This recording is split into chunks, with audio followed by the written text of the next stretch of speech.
I'm going to continue on with my jump rope tricks. This was my first time making a YouTube video, so I didn't know if you could pause it in between or not. So I'm making two videos. So on this video, I'm going to start with the rocker step. And this is another one of the more common jump roping steps, probably one of the ones that you first learn to do. And that's the one where you kind of rock, you go forward, one foot stays in front, kind of kick out the back leg. You can do it with either foot in front, whatever feels comfortable to you. I like this way because you can slow down the rope. I posted on the website that I sent home the 1, 2, and 3 minute jump club, which we do every year.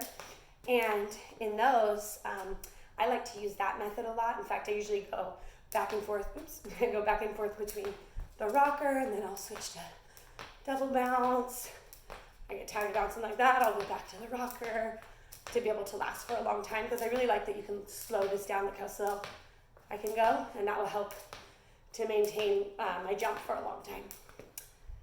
So that's the rocker. It's just that motion of forward, back, back. Oops, I hit my son's bike, kicking out. Just, I don't have enough space to do it sideways. Okay, so that was the rocker step.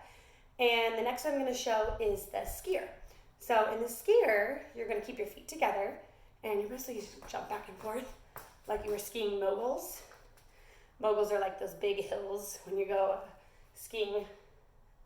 They're like really big hills, and you got to bend your knees, and you kind of go like that. So we call this the skier step. That's where you kind of jump back and forth. So it looks like you're going down those moguls.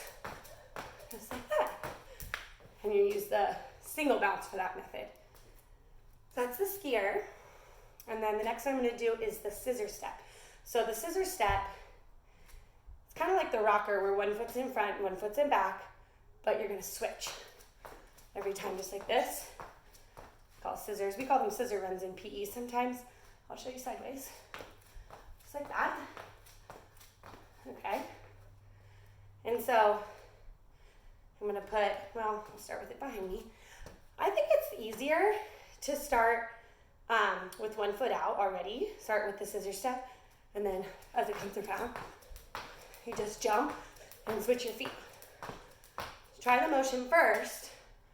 You could get into the rhythm, and then when you're ready, you can start the rope too. That's another method, just like that.